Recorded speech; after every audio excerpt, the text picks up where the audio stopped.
In this video, we're going to show you how you can create games under the Schedule Manager. Before you do so, make sure you complete the previous step, creating teams under the Manage Teams user interface. So let's begin. To do so, click onto Schedule Manager. On this user interface, you will see tabs that you see on top there: Upcoming, In Progress, Past, and Templates. For upcoming games are games that you created through the schedule, and you will find them here. The games that you have started will be in the In Progress tab, and in the Past tab, games that have ended will be archived into this tab. For templates, these are the templates you create to streamline your scheduling a lot faster. We will get into more details in future videos. So, to schedule a game, click onto the plus icon on the top right corner. As you can see, the template. We haven't created anything yet, so we're going to skip it. For the next step, it's asking us for the sport. Since our app is only based on basketball for now, we just go into the next step. The next step will be the presets. You select the presets for the game. So if it's 4 quarters, 8 minutes, you select high school. You can change the presets once you get into the game controller UI.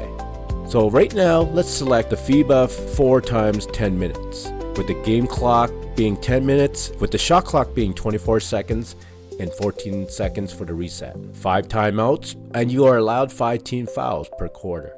Let's select that and go next. For event details, if it's just an exhibition, select exhibition. If you're attending a tournament, click on the tournament, and then you can name the tournament you're going to. If it's a league game, click on league game. Let's just click on a regular game and go next. For competition, this is if you're hosting a tournament or hosting a league. We will skip this and get into more details in future videos. So now we're going to select our teams. Our team is CourtClok, and the opponent are the Lakers. Click next. Now we need the date and time and venue that we're playing this game. Let's schedule this game for Friday, and the game will be 4 o'clock. Let's select the venue. The venue would be, let's go Crypto Arena. For the court, you can label the court that they're playing on. If it's just one court, just leave it blank. Now we're in the final step, which is verifying, making sure everything is okay. Once you're done, you create game. As you can see here, you see the upcoming game that you just created, CourtClok versus the Lakers, on March 20th, 4 o'clock at Crypto Arena. Let's go to the fan user interface and see what they see.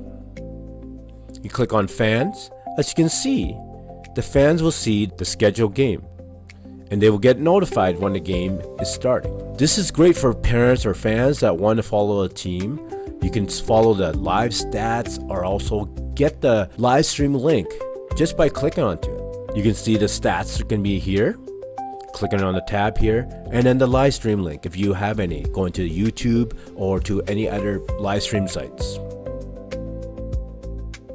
Let's get back into the organizer user interface. As you can see here, if you want to start the game using a game controller, click onto the game. Before we get to the game controller, let's check out the game details. This is where you edit the game details and also add the YouTube link or any link to the live stream on other platforms. And you can see the QR code. They just scan it and go straight to the game. Let's get into the game controller UI.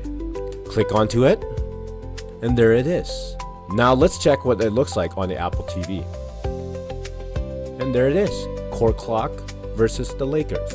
And then you see the timeouts, 5 is allowed per team. And as you can see, let's control it. Let's add 2 points to CourtClok, and automatically syncs to it. You can also honk the horn. Let's start the clock, stop it. As you can see on the Apple TV, on the scoreboard, you can see the QR code. If they scan it, it will direct them to a page where they can follow the game live with the stats and also have the link to the live stream.